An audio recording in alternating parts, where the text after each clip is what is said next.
بسم الله الحمد لله والصلاة والسلام على رسول الله وعلى آله وصحبه ومن والاه وراليال كسو دوادا مركله مؤتمر كيني أفراد جالية الصوماليات هولن iyo nawaaxigeeda waa maalintii saddexaad ee mu'tamarka waa muxaadaradii labaad ee mu'tamarka ee maanta ahaan waana muxaadaradii toddobaad ee ilaa iyo hadda baxda waxaana inoo soo jeedinaya sheekheena alfaadil alxabiib sheekh maxamed cabdi umal muxaadarada cinwaankeeguna uu yahay makaanatul mar'i fil islaam mar'ati fil islaam aan iraahdo amba makaanka ay leedahay amba booska ay leedahay oo islaamku siiyay haweenka muxaadaradaas oo sheekheenu inoo soo jeedinay waxaan ku leenahay falyatafadal mashkuuran ma'juuran wafaqahu allah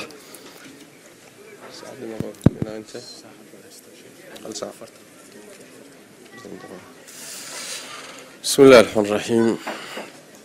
إن الحمد لله نحمده ونستعينه ونستغفره ونعوذ بالله من شرور أنفسنا وسيئات أعمالنا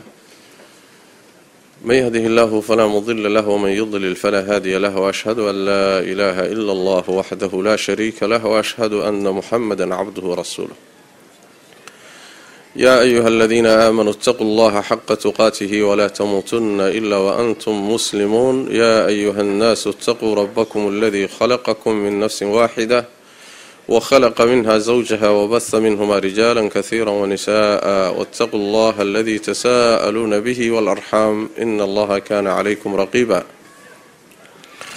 يا أيها الذين آمنوا اتقوا الله وقولوا قولا سديدا يصلح لكم أعمالكم ويغفر لكم ذنوبكم ومن يطع الله ورسوله فقد فاز فوزا عظيما أما بعد فإن أصدق الحديث كتاب الله وخير الهدي هدي محمد صلى الله عليه وسلم وشر الأمور محدثاتها وكل محدثة بدعة وكل بدعة ضلالة وكل ضلالة في النار أيها الإخوة عنوانك محاضرة ومكانة المرأة في الإسلام بوسكا ومرتبطة وإسلامك لغي هوين إذا مسلمة دعا هي السيدة وشرفي وكرامي ومهم محايا لي shaki wuxuusan ku jirin dumarku haddii ay hagaagaan ajiyaal iyo xadaaraad iyo ummaday dhisaan haddii ay hallaabaanna ummado dhan iyo xadaaraad bay dumiyaan way sabab u noqdaan dumidooda وانا معناها نبينا صلى الله عليه وسلم وتلماميه مركو ليه حديث أبي سعيد الخدري في صحيح مسلم فاتقوا الدنيا واتقوا النساء فإن أول فتنة بني إسرائيل كانت في النساء الدنيا ده اسكتشر أبو نبي صلى الله عليه وسلم دمر كان اسكتشر فتنة دي أقوه الرئيسي الرئيب بني إسرائيل waxay ka bilaabatay dumarka markii reer bani Israa'iil la baabi'inay fitnadooda iyo imtixaankooda dumar buu ka bilowday kadalika xadiidka Usama iyo Sa'id ibn Zayd Bukhari Muslim ay soo saareen nabiga sallallahu alayhi wasallam ma taraktu ba'di fi an-nas fitnatan adarra 'ala ar-rijal min an-nisa gadaashay kama tagin buu nabiga sallallahu alayhi wasallam fitno ragga uga daran dumarka uga dhib badan oo uga darar badan iyo fasaad ayuu nabigu sallallahu alayhi wasallam wuxuu tilmaamayaa marka xadiista iyo nusuustaasi tilmaamaysa dumarku goorta ay dariiqa ka leexdaan oo fasaadaan oo la ihmaaliyo oo dariiqa ka baxaan ummadda waxay keeni karaan dumideeda ummado horay ugu dumay haday hagaagaan oo dumarku ay dumar hagaagsan noqdaanna waxay dhisi karaan waxaan rag u dhisi karin jiil iyo ummad iyo xadaaraad iyo waxaan caadi ahayn bay sabab u noqon karaan oo dhisi karaan taasi waxay ku tusaysaa in mudnaan la siiyo waxa barnaamijka ku saabsan dumarka khaasatan xilliga hadda la joogo oo shaqo laga dhigtay in alla intii ilaahay xarigiisa ka furatay ayaa shaqo waxay ka dhigatay dumarka wax la yiraahdo xuquuqda dumarka wax la yiraahdo dumarka xoreyntooda wax la yiraahdo kan yaani waxa weeye ujeedaduna ma aha iyaga in loo danaynayo waxa la doonayaa in la khadeeco oo la siro oo kadibna ujeedo lagu gaadho ma aha macnuhu dumar masaalixdood baa laga shaqeynaya sidaas daraadeed ahmiyada iyo mudnaanta ay dumarku leeyihiin guud ahaan ayaa cadowgeenu dareemay markaas waxay ka shaqeeyeen markay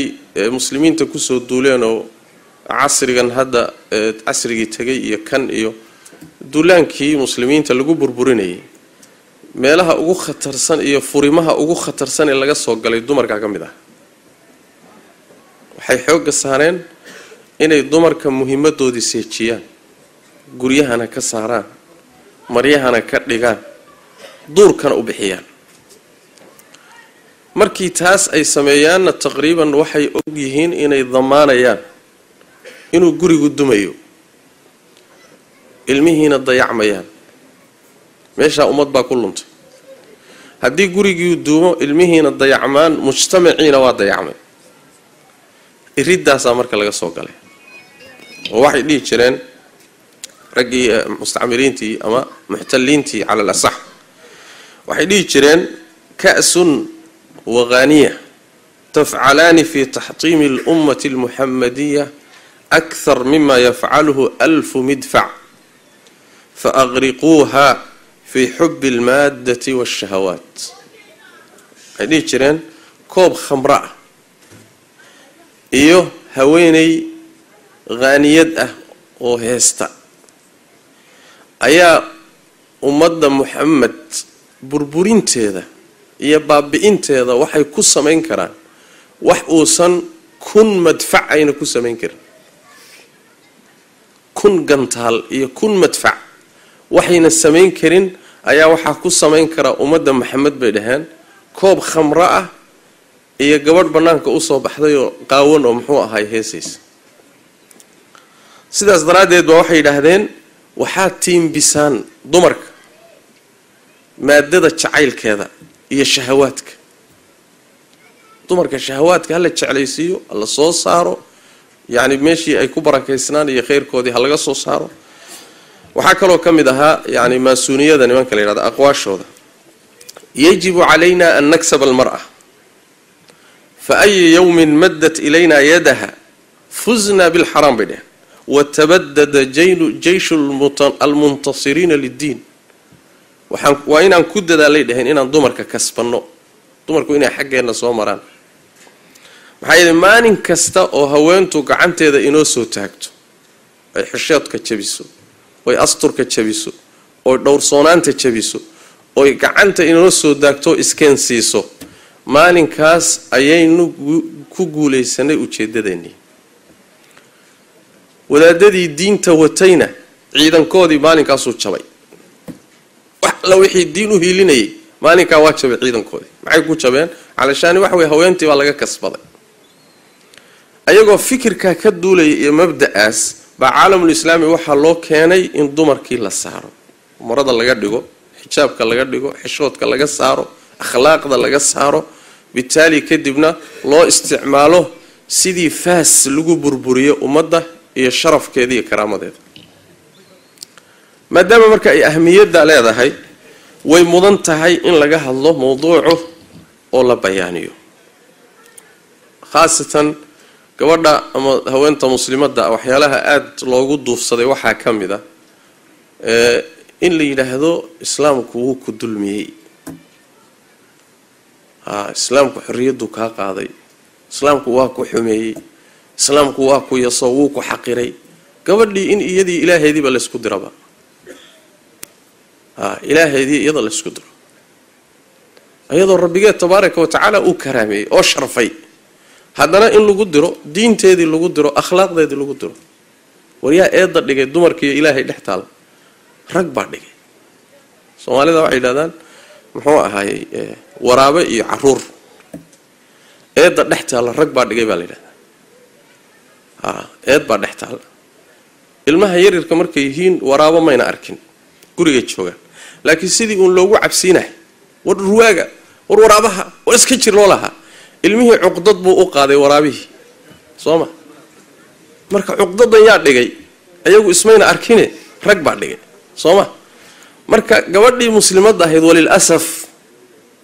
iyadoo diinteedii ka warhaynin wax badan ogeyn baa waxa lagu diray rabbigeedna waa lagu diray diinteedina waa lagu diray waxa la yiri diintana balaayo dhan kuule markaas waxay bilowday inay diintii ka baxdo ay tiraahdo waa xoroobahay na xageedu xoroobi ilaahay bay ka xoroobi oo adoomay u xoroobi xaqiiqadu waa taa rabbiga tabaaraka wa tacaala ubuudiyadiisa intaad ka baxdo adoomaha ku adoonsadeen baa xorriyad loo tusay dumarkii marka waa la siray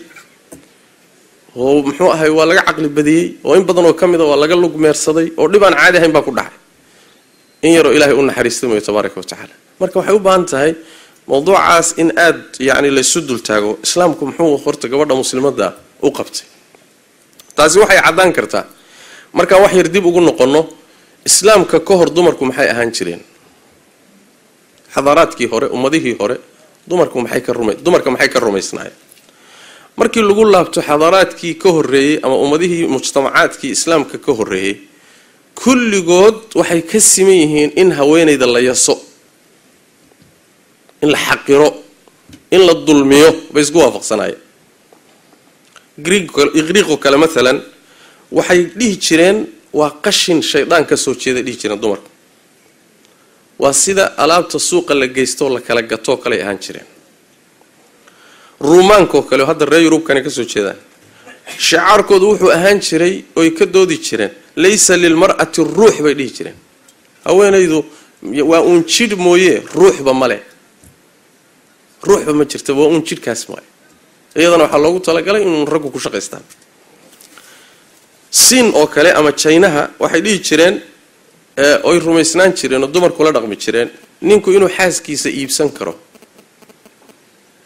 suuqa intuu geysto sida ceesaan suuqa intuu geysto baayacaya wala iibsana sidoo kale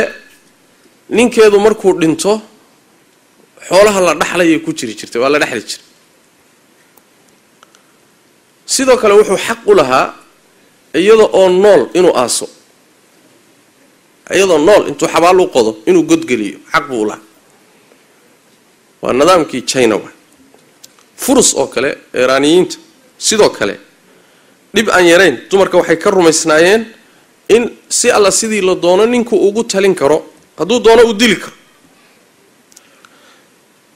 sidoo kale muxuu ahaayay Israa'iiliyiinta ama Yahuudo kale waxay ictibaarin jireen oo kutubtooda ku qoran inay dumarku lacnad yihiin ay lacnad yihiin maxaa yeelay aadam lumidiisi iyo geedkii uu cunay dumarkaas xawa sawayd bade waa khuraafo xawa sawaay saas daraadeed dumarku soodo waa lacnad tayib markay caadadu ku dhacdana sida xadiiska nabiga sallallahu alayhi wasallam ayna la fadhiisan jirin mana ayna taaban jirin waxna lama cuni jirin wasakh la iska fogeeyay ka dhigi jirin carabta markaad u timaado haweenku wax ma dhaxli jirin bal iyaga la dhaxli jiray يا أيها الذين آمنوا لا يحل لكم أن ترثوا النساء كرها وردمرك هدحلين عليه سيقول دحل الشيران هوين دمركو نينكيدو دينتو ويل كيس ايا انتو يماتو اما قرابدي سنين كميدا ايو هوينتو كدنتay buu mara saaranaya maru ku tuuraya maradu ku tuurto bimacna wax way ana iskala waay agteeda lagama soo dhawaan karo haday xoolo leedahay ama uu guursan ilaan aabahood haweentu ka dhintay bay guursan jireen quraanku waa ka diiday ama hadii kale to intuu nin walba u diido oo meesha ay ku guumeysawdo ayuu marka xoolaheeda markay dhimato qaadan jiray sidii adoon uu leeyahay oo kale tuu ka dhigan jiray marka dhaxal lama siin jirin ragga bas wax dhaxli jiray laakiin dumarka wax lama siin bal iyaga la dhaxli jiray raggu waxay ugu tasarrufi jireen waa jaahiliyadii carabta dumarka waxay ugu tasarrufi jireen markay doonaan bay furi jireen markay doonaanna way soo celin jireen dalqada aan dhamaanaynin waligii yaalihi marna uu siideyn marna uu soo celin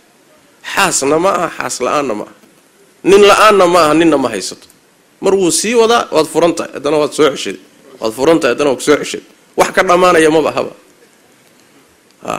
shareecadu tirmaya waa khaldantihiin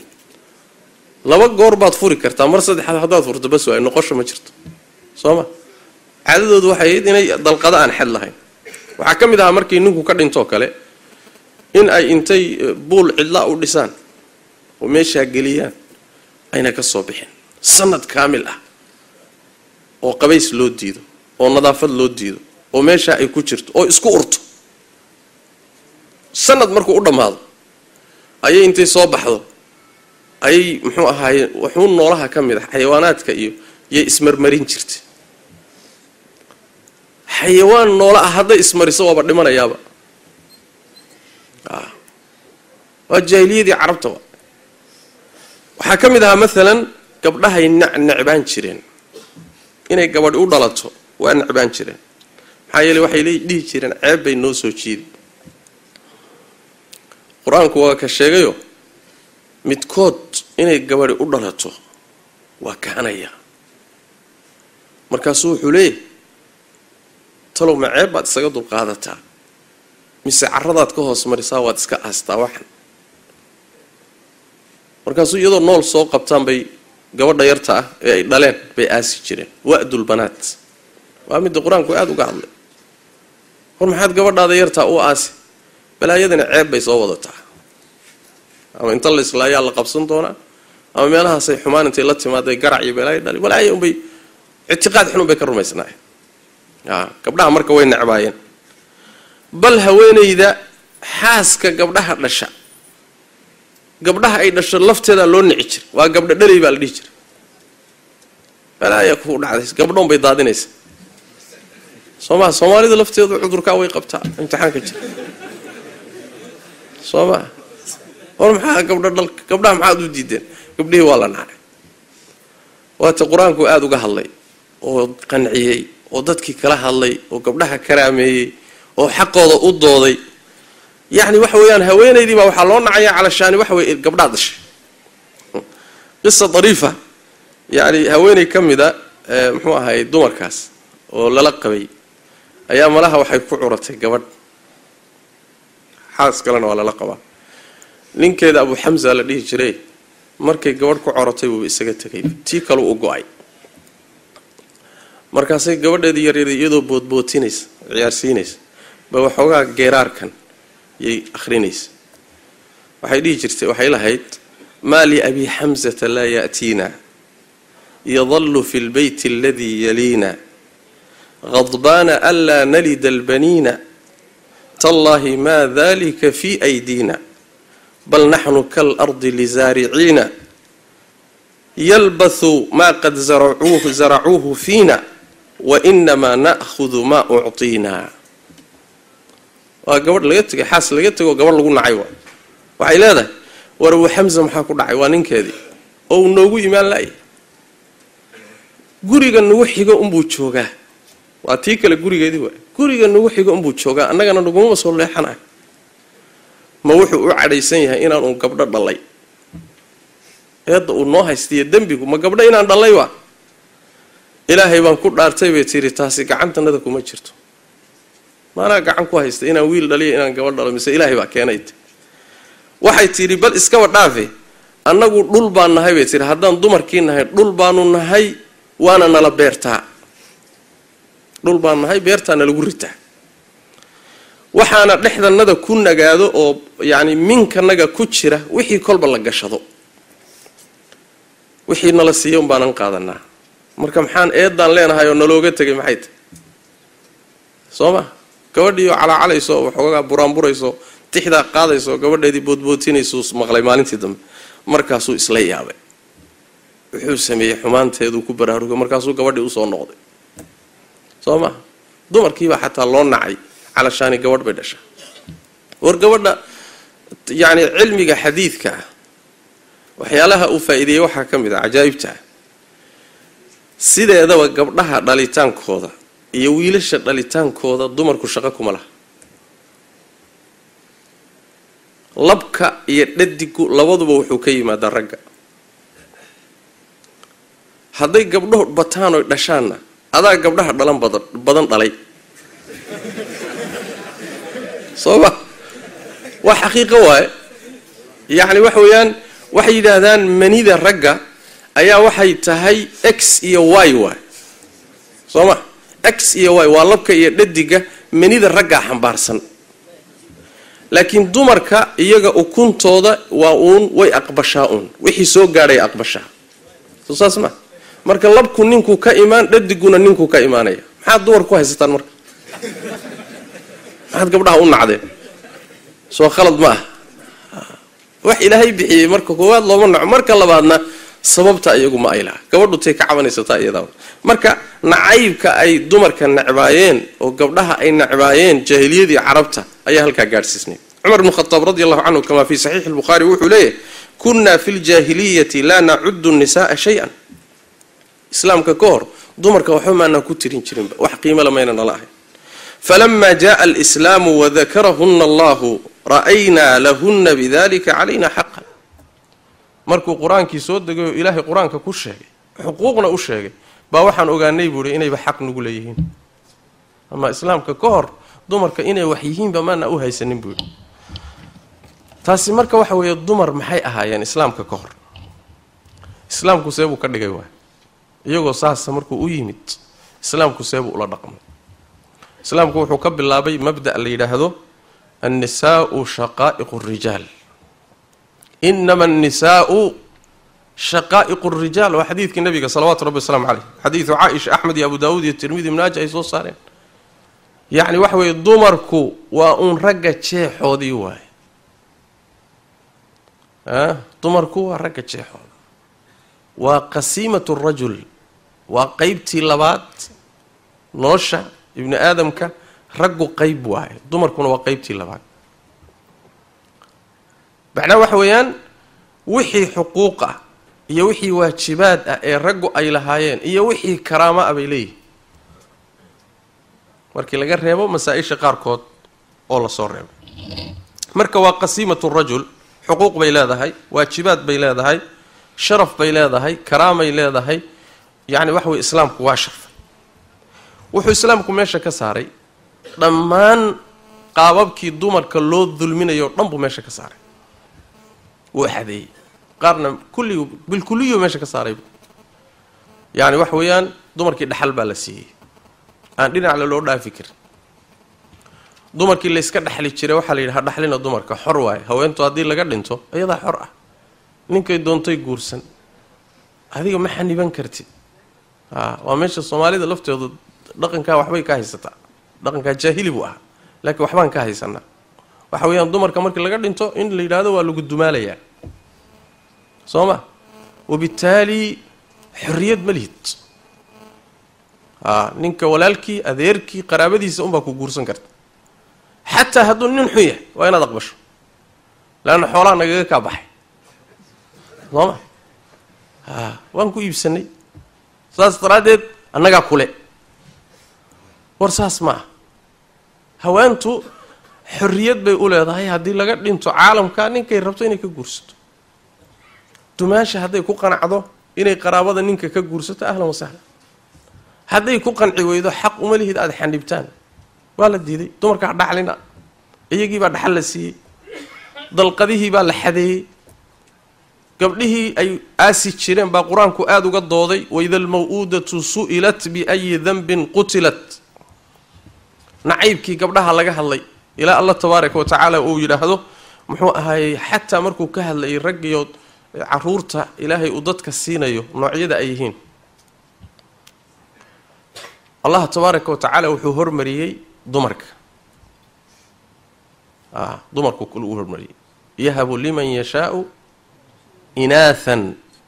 wa yahabu liman yashaa'u adh-dhukur aw yuzawwijuhum dhukranan wa inatha ويجعل من يشاء عقيما الله عيدو دونا وحو سيا قبضه الله بالله عيدو ربنا وحو سيا ويلل عيدو ربنا و اسوغو درا عيدو ربنا وحو بكدغا مدليس ان دلين سوما انت با الله بي او فيرسو iyaga la hormariyo alla wuxuu yiri ciidu rabo wi gabdhu siiya wiilash iyaga sheegitaanka laga hormariyo marka allah tabaaraka wa tacaala waa karaameeyey wixii dulmi lagu hayo dhan buu ka qaaday madaahirta iyo qaababka uu islaamku u karaameeyey muxuu ahaayey gabadha muslimadda ah ama haweenka u karaameeyey waxaa ka mid ah abuurista iyo dumarka jiritaankooda islaamku wuxuu ka dhigay nicmo weyn balaayo ma aha baasna ma aha sharna ma aha dararna ma aha bal waa nicmo aan laga maarmi karin waa nicmo aan laga maarmi karin waa allah tabaaraka wa tacaala waa ka inoo sheegay wamin aayaatihi an khalaqa lakum min anfusikum aswaaja litaskunuu ilayha wajacala baynakum mawaddatan waraxma ilaahay tabaaraka wa tacaala waa ka xaasaska idiin abuuray si aada ugu xasishaan sooma nicmo waa ilahay in looga shukriya waajibta aaya min aayaati illahi wallahu jacala lakum min anfusikum aswaaja wajacala lakum min aswaajikum baniina waxafada allah tabaaraka wa tacaala waa ka idin siiyey muxuu xaasaskana caruurta idinka siiyey iyo xafada khadam idin adeega oo caruurtay sii dhaleen ah marka dumarka jiritaankoodii abuuristooda allah tabaaraka wa tacaala wuxuu ka dhigay nicmo oo meesha waxaa la buriyey khuraafada dhahaysa dumarka abuuristoodu ama keenidoodu waa dhib war meehe waa nicmo ilaahay tabaaraka wa tacaala uu ku galladaystay dadka ku galladaystay raggoo kale weeyaan bale inama annisaa'u shaqaa'iqu rijaal waa raggoo kale hadday ragga keenidoodu ay darar tahayna dumarka keenidooduna waa darar hadday ragga keenidoodu nicmo tahayna dumarka keenidooduna waa nicmo inama annisaa'u shaqaa'iqu rijaal oo dee ragga yaaba dhalayba ya rag yaa dhalay dumar baa dhalay haddayna dumarku jiri lahayn kaa-inku basharku ma sii jireen basharku ma jiri karo dumar la-aan dumar wax tarma oo dhala oo ibni aadamka koriya oo barbaariya haddayna jiri ibni aadamku ma jiri karo nin keliyaoo soohana ah adduunkan ma wadi karo sooma nin keliya adduunku kuma dhisnaan karo ilaahay baa tabaaraka wa tacaala labadan jinsi abuuray iskana abuuray oo iyaga dhexdooda iska abuuray isuna abuuray marka ma kala maarmaan noloshii baa ku wada taagan shareecadu dumarka waxay ku karaamaysay takaaliifta shareecada inteeda badan rag iyo dumarka way ku sintay mabaadi'da iimaanka waajibaadka shareecada intooda badan way ka sintay wixii ragga laga rabo waa dumarkana laga rabaa wax yar baa lagu kala duway oo ay keenayso kala bedelnaanta abuurka ilaan isku mid ma ah isku awood ma ah isku qalbi ma ah isku caatifo ma ah kala bedelnaanta abuurku xikmadda rabbi tabaaraka wa tacaala wuxuu keenayaa axkaamta qaarkood inay ku kala bedelaadaan laakiin asalka axkaamta shareecada aqlabkeeda rag iyo dumarku waa isaga mid mithaal baynu qaadanaynaa waa xadiidka umu salama radia allahu tacala canha wa ardaaha waxay tidhi rasuulka waxaan ku yidhi yaa rasuul allah maa lanaa laa nudkaru fi lqur'aan kamaa yudkaru rijaal rasuulka ilaahay maxaa qur-aanka naloogu sheegi la-eh sida ragga loogu sheegayo haddaan dumarkiina waxay tidhi falam yarucnii yowmaidin ilaa wa nidaa'uhu cala almimbar isla maalinkiiba waxaan ku baraarugay bay tiro kada igu noqday nebigoo mimbarka saaranoo dhawaaqaya salawaatu rabbi wasalaamu caleyh waxay tidhi wa ana asraxu shacari falafaftu shacari markaa aan dhawaaqa maqlayana timahaan shalnaysanayay bay tihi oon hagaajisanayay markaasaan intaan timihii duuduubtay oon iska laalaabay baan waxaan usoo kacay bay tidhi muxuu ahaay qolkii masaajidka xaggiisa soo xigay markaasaan dhegta saaray bay tidhi oon si aan u dhagaysto bal nebigu sal alla alay wasalam wuxuu sheegi doon markaasaa waxaan maqlay bay tihi nebigu sal alla alay wasalam yaa ayuha annaas ina allaha yaquulu fii kitaabihi wardadow ilaahay kitaabkiisa wuxuu ku yidhi sidan maxay tahay ina almuslimiina waalmuslimaat waalmu'miniina waalmu'minaat waalqaanitiina waalqaanitaat waalsaadiqiina waalsaadiqaat waalsaabiriina waalsaabiraat waalkhaashiciina waalkhaashicaat waalmutasadiqiina waalmutasadiqaat waalsaa'imiina waalsaa'imaat waalxaafidiina furuujahum waalxaafidaat waaldaakiriina allaha kahiira waaldaakiraat acadda allahu lahum maqfiratan wa ajran cadiima u fiirso sifo kastoo ragga loo sheegay dumarkiina waa loo sheegay ragga muslimiinta iyo dumarka muslimaadka ragga mu'miniinta iyo dumarka mu'minaadka ragga ilaahay ateeca iyo dumarka ateeca ragga runta sheega iyo dumarka runta sheega ragga sabra iyo dumarka sabra ragga khushuuca iyo dumarka khushuuca ragga wax sadaqaysta iyo dumarka wax sadaqaysta ragga sooman iyo dumarka sooman ragga furuujtooda iyo xubnahooda taranka xifdiyay iyo dumarka xifdiyay ragga ilaahay aad u xusa iyo dumarka ilaahay aad u xusa ilaahay wuxuu u diyaariyay ajir weyn iyo janno u diyaariyay salama su'aasheedii soo lagama jawaabin ما لنا لا نذكر في القرآن كما يذكر الرجال محار القرآن كان لو شيء لا يهي وركوا هذا بمعنى وحويان صفاتك أما عقيدها النقطة أحكامته عبادته أخلاق ذا شريعة الرجل يضمر باللوجوة تلقلا يرك خاصكم معها سلدا سمرك ونوع كرامين حق تكليفتي واتشباتك أحكامتي رجل كلامته ولا كرامي وحلو كرامي آخر وحال يري هداد هوينت هنا وحال شقيستان لهذا هداد ننت هنا وحال شقيستان لهذا ما جرت وحال يري هذا آخر وحال شقيستان هوين كان أجرك ولا قدمي رجنا والله ما يستري يعني الجزاء يا أبا الجودك آخر والله السمية نول بوحو لي من بابالك سقاضني سيد ربنا تبارك وتعالى ويقول من عمل صالحا من ذكر أو أنثى وهو مؤمن فلنحيينه حياة طيبة ومن يعمل من الصالحات من ذكر أو أنثى وهو مؤمن فأولئك يدخلون الجنة ولا يظلمون نقيرا تمركي يرقي ولا قوض حد هوين إذا هدي النبي صلى الله عليه وسلم إذا صلت المرأة خمسها وصامت شهرها وحفظت فرجها وأطاعت زوجها قيل لها ادخل الجنة من أي أبواب الجنة شئت هوينتو هدي شنت إذا صلاة توكتو بشهد رمضان أي صونت أو فرجي كذا حفظه أو نين كذا أطاعه ما أنت قيامه وحاله إريدها الجنة كاد دون تكجل أبى الجودكم مركا ما تشرت وحول الركبة سد برسي لصينية نين بعد ذوق تهايو سلادة توكتي بقول قرب على من لابي أذوقنا هويني بعد تهايو سلادة توكتي طبعا قرب على من لابي ما جرت صما عند الله تبارك وتعالى ضمر الرج أبالك واسكميد نول بوح ولا يمدبولي ما جرت وحلا إلى هذا من التكر وحكم إذا مساواتك إلهي وحو قسم تبارك وتعالى سيدو كله يعني الموالاة والتناصر الصوفي لنتا هي حقوق ذا أي لذا هي لنتا هي استعيلك هي ولا لماذا هي إسحريرنتا رجي الضمر كواكسم اسكميد بكري والمؤمنون والمؤمنات بعضهم أولياء بعض يعني مؤمنين ترجع يكون الضمر كا وضد ولا له استعال وضد السحجة وضد الصهيلية موالات كسيدا نينكو حق إليها بيجبر المسلمين حق إليها ضينا يضرب كحق ضين معنا وحككر قاعدة إسلام كالضمر كا ظلم يجلوه هي حتى الضمر كحرتها إسكاب الداي ضمر كالضومضة لس كسيد اللي ضونه اللي جس من شري شرعه ميل هذاك بيستعجز وحالي ما ظلم كرتان ما قراعي كرتان ما دبي كرتان مثال وحين وصل قاضنا إن حديث كمعاوية بن حكم ومحوها يوصل صار إمام مسلم عليه رحمة الله معاوية بن حكم وحليه السلمي كانت لي جارية ترعى غنما لي وحن لهان شري ورجور أضونة وأرجع إير رعدة في قبل أحد بنك أحد بورت أحد حق هذا أرجع أور شرت فأطلعت هذا ذات يوم مال بان سكر مريبر وصامر يد أرجع لتشوت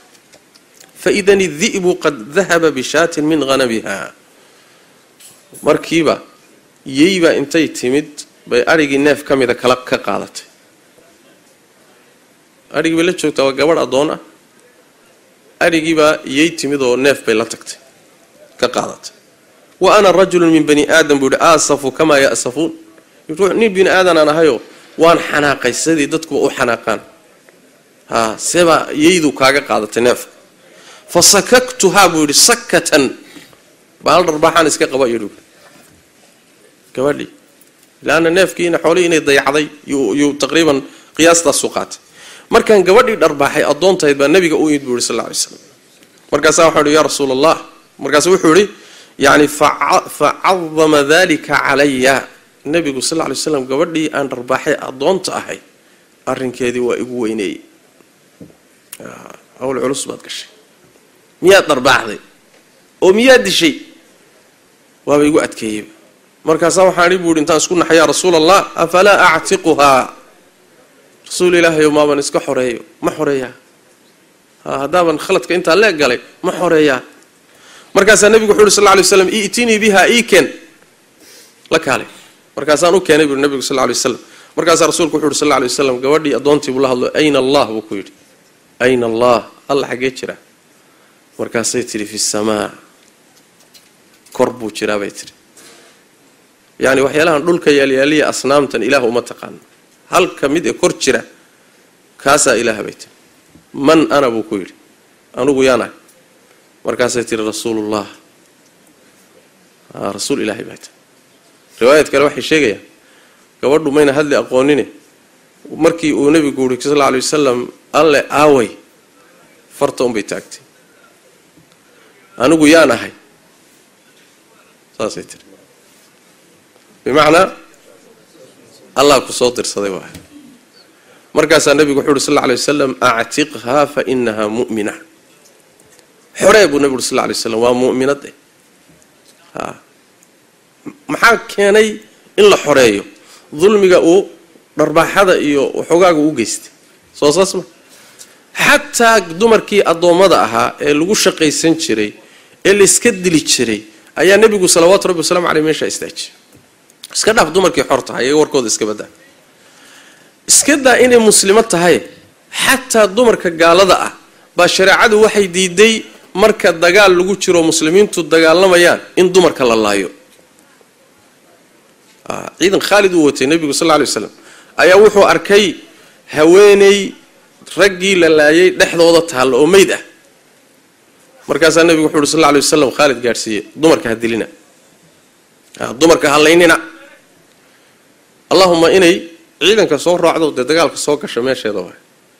لكن دمرك يعرورت يضياش ضد كاسي عن دجال لمين لما لا يو حتى هيضو قال شريعة الإسلام كمرك دمرك وحي كقاد الظلم يجيب كقاد ويك شرفتي أو وحي كو شرفتي مركي هويتهي هوانتو إسلام كوا شرفي markay gabar tahayna wuu sharfay markay xaas tahayna wuu sharfay markay hooyo tahay wuu sharfayo Allah tabaaraka wa ta'ala xaqiisa xaqqa ku xiga wa xaqqa labada waalid soo saasma wa qada rabbuka alla ta'budu illa iyyahu wa bil walidayni ihsana اعبدوا الله ولا تشركوا به شيئا وحق إله وحليلي وبالوالدين إحسانا أن اشكر لي ما قدم به ولوالديك قرآن الكريم كحق الله حق لبدا والد باكو حيقا لبدا والد مركا يمادان نكوده حق بدن هو يداك حق بدن ساس دلادي دو حال ليه كرا حق الله وحا كحيقا حق هو يدا هو يحق ذا كحيق معناها أنا حديث النبي قال الماما صلوات ربي وسلام عليه حديث أبي هريرة وحول نبأ النبي قوي صلى الله عليه وسلم مركز وحول يا رسول الله من أحق الناس بحسن صحابتي ضدك روح وحقني ماله صاحبني ماذا إذا يهجاتين تيذا يواناتين تيذا روح وحق لضدك واكما النبي وحول صلى الله عليه وسلم أمك هو يدا وحاول يقول ثم من يا كحيقة وحول أمك هو يدا وحاول يقول ثم من يا صدحية أمك هو يدا ثم من يا أفرية أبوك أبو نبي صلى الله عليه وسلم أباها إمسى درجيك وإنتهي يا صدح بك ورسا درجة أفراد ومركا إيمانية يا ولقين دين يا مبدأ سيدا أكرامي هو يوم يلا هيسان ما تشرو waxaa lagu yidhi boqorkii madaxweynihii dadka dhan u talinayay sheekhii professorkii mutacallimkii kii dhaqaalaha iyo maalka laha milyaneerka ahaa waxaa lagu yidhi hooyadaa baa kuu talisa ya hooyadaa amarkeeda qaado janno haddaad rabtana lugteeda hoosteeda ka raadi soo maarti hadday duqowdo oo da-owdo warkeeda iska badaa haddaad u adeegi weydo ood u shaqayn weydo ood saxrada ka tari weydo ood kaadida ka tari weydo ood dharka ka bedeli weydo oo aad intay nooshahay kasban weydo naar baad geli yaa boqorka hooyaa u taliso boqorad u ah sheekha hooyaa boqorad u ah milyaneerka hooyaa boqorad u ah yaa weligiin yaale xageed ku haysaan karaamaynta noocaas reer yurub iyo reer galbeed hooyo saa ma u karaameeya waa kuwan muxuu ahaayey muxuu xuquuqda haweenka iyo xoraynta dumarka iyo karaamaynta dumarka waatana lagu lugooye yaa mise habar ilmaheedii ka tageen oo ay weheshanaysa yaa maalinta dambana eygii uu guriga inta isaga baktido uu eygiiba hilibkeeda cuni wuxuu cuna intuu waayo hooyo wataa yurub iyo reer galbeed hooyo warkeedu wakaa islaamna hooyo halkaasuu dhigay ma siman yihiin marka mise waa isu dhowy yaa wax isu dhow maaha maa bayna asamaa'i waalardi marka allah shareecadani way karaamaysay haweenta iyadoo hooyo ah way karaamaysay karaamo ayna ragga siinin bay siisay soo ma qodobka labaad way karaamaysay markay haweentu tahay gabadh way sharaftay waa gabadh waa la dhalay aabbaheed baa xilka la saaray waxaa la yidhi ma xumayn kartaan ma aasi kartaan ma karaahaysan kartaan ma dhibsan kartaan waa laga saaray dulmigii baa laga qaaday allah tabaaraka wa tacaala saan soo tilmaanay ee caruurta uu dadka siinayo ee nicmada ah dumarkuuba u hormariyay gabdhaha uu hormariyay waxaa la yidhi oo nabigu yuri sallallahu alayhi wasallam ittaqu llaha wa'dilu bayna awlaadikum caruurtiina cadaalad u sameeya gabdhaha iyo wiilasha u kala eexanina inaad wiilashaadana wax siisood ku daldasho gabdhahana qadiso oo tiraado kuwan ma rag kale oo xirageli doonaan xoolaha ayna igala tagin maya waxaad wiilka siiso gabadha sii ilaahay ka baqa oo caruurtiina cadaalad u sameeya buu nabigu sallallahu alayhi wasallam ma la dulmin karo sidoo kale nabigu salawaatu rabbi wasalaamu calayhi wuxuu ku sheegay axaadiis fara badan gabdhaha korintooda iyo tarbiyayntooda iyo waxbaridooda iyo ilaalintooda ajirka laga helo wiilasha korintooda lagama helo sida cinaayada gabdhaha uu siiyey shareecadu ay siisay xadiidka jaabir ibn cabdillah nabigu wuxuu sallallahu alayhi wasallam man kana lahu thalathu banatin yu'wihinna ويرحمهن ويتكلف لهن وجبت له الجنة البتة النبي صلى الله عليه وسلم روحي صدح قبضود له oo saddexda gabdhood soo duma oo u naxariista oo u nuglaada oo kafaala qaada oo waxbara oo muxuu ahaay hagaajiya wuxuu nabigu sallallahu alayhi wasallam jannada u waajibtay si go'an oo shaki ku jirin waxay yiraahdeen ya rasuul allah fa in kanat ithnatayn haday laba yihiin ka waran saddex gabdhood baad sheegtay ninkii laba la ka waran oo korsada si fiican u koriyo waxbara nabigu wuxuu sallallahu alayhi wasallam isaguna waa la mid labana waa la mid dadku marka waxay yiraahdeen waxaan islahayn hadaan midna weydiin lahayn hal gabadhana inuu nabigu jawaabta bixin lahaa laakiin waana weydiinin badeen ya hatta halka gabadh marka wax way gabdhuhu kariimaad waxaan wiilasha lagu helin baa lagu helaa diinteenu saasay tahay tacliintii aqoontii islaaxintii ilaalintii baridii guri fiican geynteeda nin fiican u doorideeda xataa ayada laguma halaynin oo lama dhihin ayadu uun ha tashatee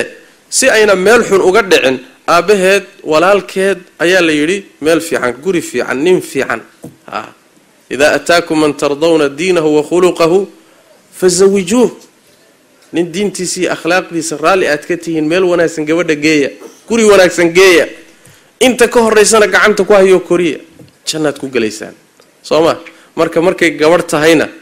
islaamku waa sharfay waa karaameeyey waalidkeed buu qasbay waalidkeed buu amray si adag baa loo karaameeyey nabigu salawaatu rabbi wasalaamu calayhi gabdhaha aad buu u jeclaa salawaatu rabbi wasalaamu calayhi san caadi ahayn gabadhii ay gabadhiisu dhashay oo la dhihi jiray umaama binta abilcaas zaynab baa dhashay gabadhii nabiga sal alay zaynab nabigu awow buu ahaa salawaatu rabbi wasalaamu calayhi si uu jeclaan jiray gabadhaa yartaa iyadoo yar ayuu nabigu sal alay wasalam ayuu kor u hayay markaasuu salaad dhan ku dhammaysto ku tukaday saxaabada tujiyey isagoo gabadhii kor u haya markuu rukuucayo wuu dhigaa markuu sujuudayo wuu dhigtaa markuu soo istaagayana kor buu usoo qaataa halkaa isagoo ku hayuu salaada ku dhammaystay nabigu sal alay wasalam gabadhiisa faatima nabigu salawaatu rabbi wasalaamu caleyh dad buu ugu jeclaa faatimatu badcatun minii faatima waa gabal iga mida buu nabigu sal alay wasalam wixii xumaynaya waa i xumaynayaa sooma wixii xumaynaya waa wixii xumaynaya waa i xumaynaya wixii dhibayana waa i dhibayaa nabigu salawaatu rabbi wasalaamu caleyh marka gabdhaha waa karaameeyey diintu waa karaamaysay dulligiibay ka qaaday dulmigiibay ka qaaday xumaantii iyo jaahiliyadiibay ka qaaday ma darajo sarana waa geysay xataa wiilasha meelaan la geynin baa la geeyey waxaa xaq loo siiyey markay guursanayso ninka ay guursanayso ee nolosha la wadaagaya xaq waxaa loo siiyey inaan lagu qasbi karin gabdhaha qasbina hadday yar tahayna idan weydiiya hadday weyn tahay oo muxuu ahaayey nin hore ay soo martayna amar weydiiya saas daraaddeed baa nabiga waxaa sugan sal alla alay wasalam intuu gabadh aabbaheed guuriyey isagoon kala tashanin oon talagelinin ay nabiga u timi sal alla alay wasalam wuxuu yidhi khiyaar baad leedahay xor baa tahay ama aabbaha yeel ama haddaad doonto waad diidi kartaa wax la yidhaahdo xoog qasab ku yeel ma jirto sax waalidku inuu tala ku yeesho oo amarkiisa ay ka dambayso waa loo baahan yahay laakiin cidda nolosha la wadaagaysa ee guursanaysa waa inay xaq u yeelato doorashadiisa meeshaas wax badan baa inaga ah sooma badan baa inaga ah odayaasha iyo muxuu ahay waalidiinta iyo awliyaa umuurka iyo gabdhaha waa la qasbi kadibna markii la qasbo silic bay ku noolaan ilaa wixii muxuu ahaayey yani waxa way qanaaco iyo rido mayna ku gelin guriga marka shariicadu waa diiday waxaa la leeyahay gabdhaha yani wax weeyaan talageliya waxa uu islaamku karaameeyey sidoo kale haweentu markay xaas tahay hooyuu karaameeyey gabadhna waa karaameeyey xaasna waa ku karaameeyey oo seebuu ku karaameeyey nabigu salawaatu rabbi wasalaamu caleyh haweenta saalixadda ee zawjada ah wuxuu ka dhigay diintaadiiba niskeed baa laga dhigay xadiidka nabigu sal lla alay slam wuxuu yihi man rasaqahu allahu imra'atan saalixa faqad acaanahu calaa shatri diinihi falyattaqi illaha fi shatri thani ruuxii ilaahay uu siiyo haweenay wanaagsan ilaahay wuxuu ugu kaalmeeyey diintiisa niskeed ee niska kale ilaahay ha uga boqo ha u fiirso xaaskii waa diintaada niskeed khaasatan markay tahay haweenay wanaagsan sacaadada iyo liibaanta nabigu markuu sheegay sal lla alay slam wuxuu yihi liibaantu waa saddex almar'a asaalixa waalmaskanu alwaasic waalmarkabu alhanii haweenay wanaagsan xaas wanaagsan iyo guri waasacoon cidhiidhi kugu ahayn iyo gaadiid hayin ahoo ku ogol saddexdaasi waa liibaanta nolosha buu nabi sal lla alay slam maxaa u horeeya almar'atu asaalixa islaamku dumarka markay xaas tahay wuu karaameeyey ugama dhigin ragga addoon say doonaan ay ka yeelaan bal wuxuu ka dhigay inay tahay ibni aadan xuquuqdiisa leh waajibaadna saaran yihiin ayada iyo ninka nidaam baa loo sameeyey xuquuq ka dhaxaysa oo labadooda mid walba laga rabana waa jiraa xuquuq ninka laga rabo xaasku ku leedahayna waa jiraa xuquuq xaaska lagu leeyahay oo ninku ku leeyahayna waa jira bini aadan karaamaysan baa laga dhigay rabbigan tabaaraka wa tacaala wuxuu yidhi walahunna mithlu alladii calayhinna bilmacruuf walilrijaali calayhinna daraja waxay leeyihiin xuquuqda lagu leeyahay iyaga ee raggu ku leeyihiin mid la miday ragga ku leeyihiin iyaguna xuquuqda mid la mid ah bay ragga ku leeyihiin raggana hal darajay la dheer yihiin walilrijaali calayhinna daraja maxay tahay darajadaasi waa qawaamadii waa mas-uuliyadii guriga waa sooma taa iyada ah looma sinna dee loomama sinaan karaba ma dhici karto wax la yidhaahdo guriga haweentuna waa amiirad adiguna amiir baa tahay oo dee markaasi ma waxbaa soconaya ya anta amiir wa ana amiir faman yasuuqu lximaar yaa marka soconaya talinaya taasi ma soconayso ibni aadan wax ka dhexeeyaan walow laba ruuxna ha noqotee waa in uu jiro nidaam iyo kala dambayn uu jiro noloshu saasay ku socon kartaa marka taasi waxaa keenaysa xikmaddaa keenaysa rabbigeen tabaaraka wa tacala soo tilmaamay laakiin xuquuqdii inta ay raggu leeyihiin bay iyaguna leeyihin xadiidkii nabiga sal lla lay slam fi xajati alwadaac markuu dardaarmayay ummadda la hadlayay nabigu wuxu uhi sal lla lay slam alaa wa ina lakum calaa nisaa'ikum xaqa walinisaa'ikum calaykum xaqa war dumarkiinu xaq bay idinku leeyihiin idinkuna xaq baad ku leedahay xuquuqda dumarkiina ilaaliya iyaguna xaqiina ha ilaaliyaan xuquuqdii baa sidaa loo sheegay nabigu wuxu uhi sal lla lay wasalam istawsuu binnisaa'i khayra war dumarka khayr u dardaarma dumarka khayr kula dhaqma wacaashiruuhunna bilmacruuf wanaajiya dhaqankaad la dhaqmaysaan laba arrimood buu nabigu sal lla lay wasalam yidhi iska jira laba arrimood aada uga taxadara oo daciifa labada daciif ee tabarta daran waa agoonka iyo haweenta labadaas xuquuqdooda iska jira buu nabigu yidhi salawatu rabbi wasalaamu caleyh wuxuu nabigu sal lla lay wasalam raggaba akhyaarnimadoodaba qiyaas uga dhigay miisaanka lagu garto ninku inuu akhyaariya waa inuu reerkiisa akhyaar u yahay khayrukum liahlihi wa ana khayrukum liahlihi buu nabigu sal lla lay wasalam ka idinku fiican waa ninka reerkiisa ugu fiican anuguna waxaan ahay midka reerkiisa ugu fiican ayaan ah anaa idinku fiican reeraha soo ma markii cumar uu nabigu yimi sal lla lay wasalam rasuul ilaahay ow nabigu wuxuu reebay dumarka ha garaacina buuhi markaasaa guryihii waxoogaa waxaa ka dhacday dumarkii inay ragga ku dhiiradaan cumar baa nabigu sal lla lay slm markaasuu yaa rasuul allah dairna annisaau cala arijaal raggii dumarka waa ku dhiiradeen la garaacin bay maqleen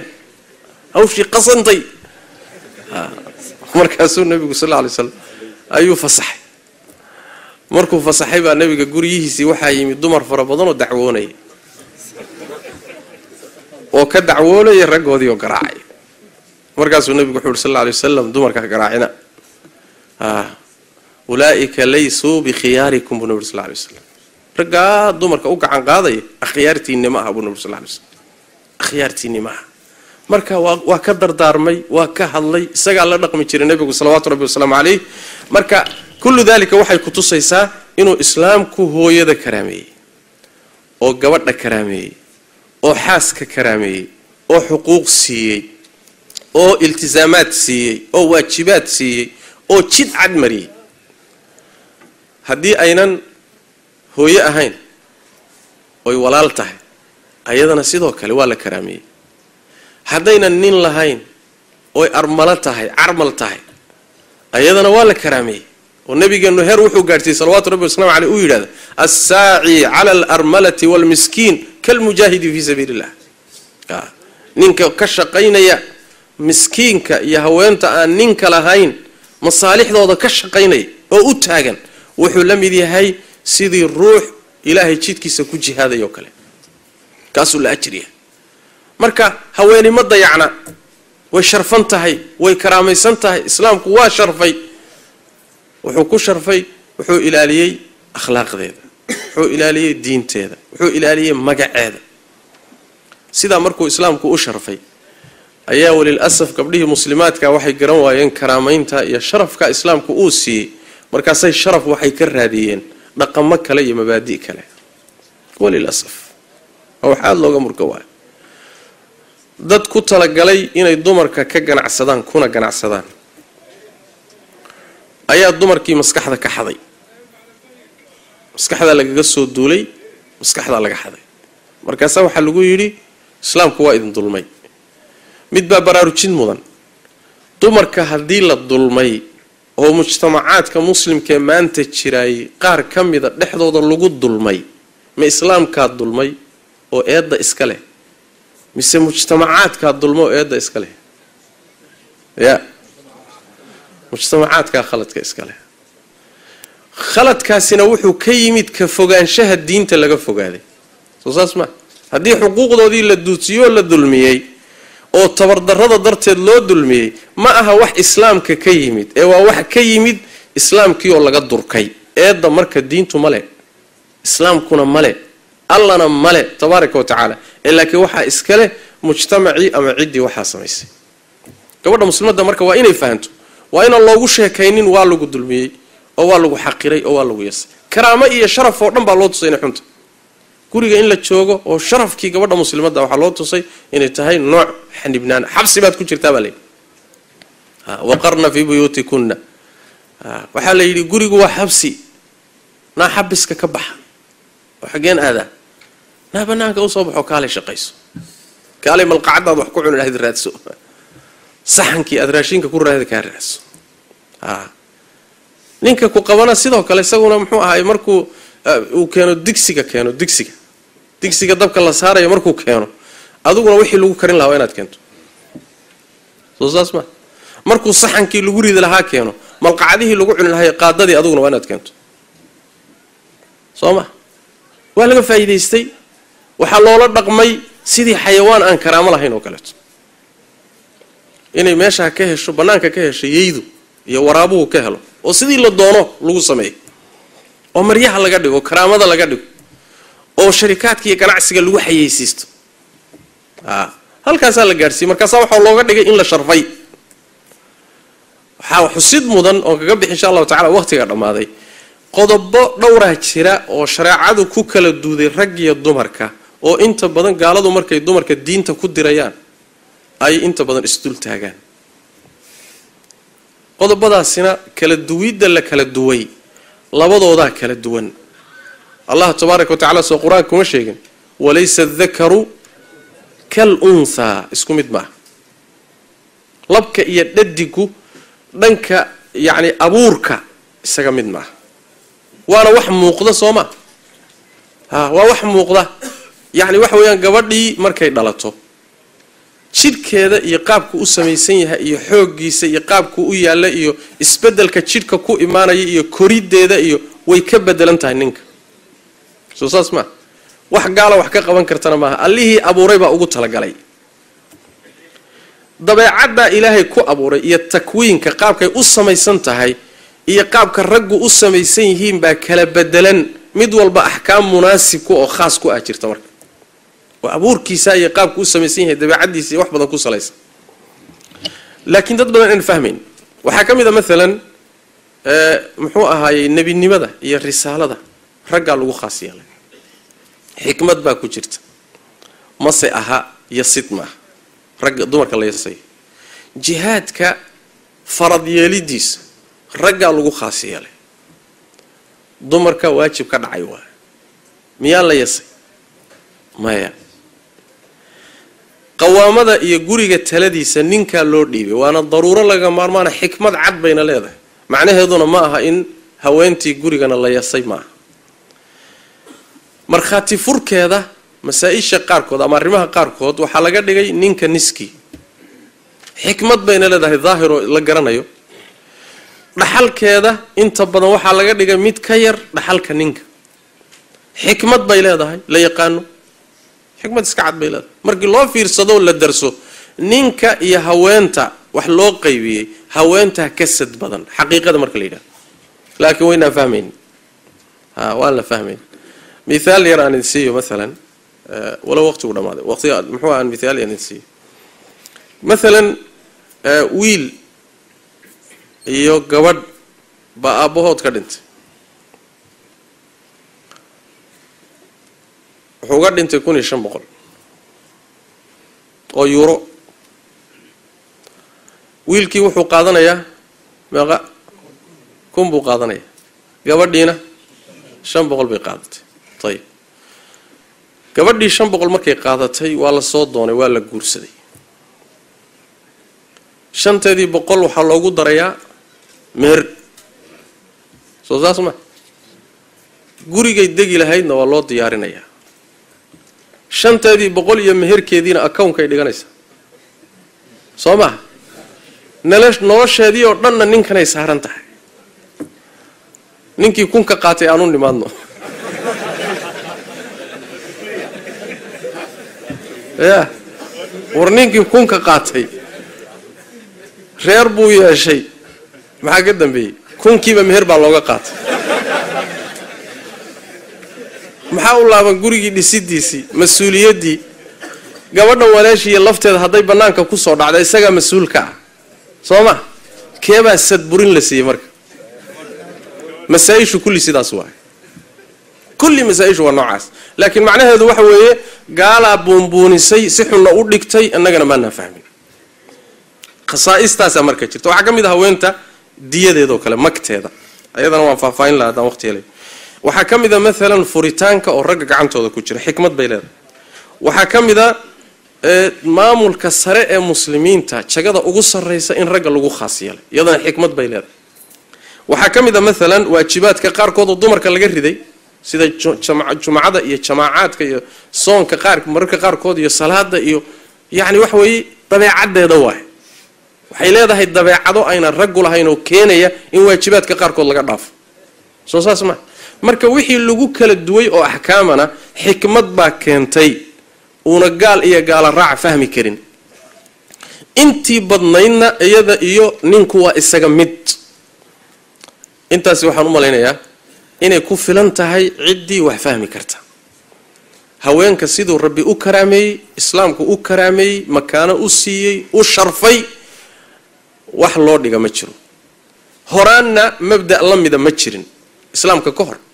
islaamka kadibna mabaadi'da soo baxday mabda' la mida islaamka oo dumar saa u karaameeyey la heli maayo laakiin gabdhaheenna iyo hoyooyinkeen allaha fahansiiyo ilaahay tabaaraka wa tacaala allaha ina garansiiyo ilaahayna tabaaraka wa tacaala sharka shaytaanka kiisa insiga iyo jinnigaba allah inaga qabto guryaheenna allah inoo xifdiyo gabdhaheennana allah inoo xifdiyo hooyooyinkeen iyo xaasaska allah inoo xifdiyo ilaahay tabaaraka wa tacaala karaamada iyo sharafkaasi allah ku ilaaliyo baarak allahu fiikum jazakum allah khayr wasalaamu calaykum waraxmatullahi wabarakatu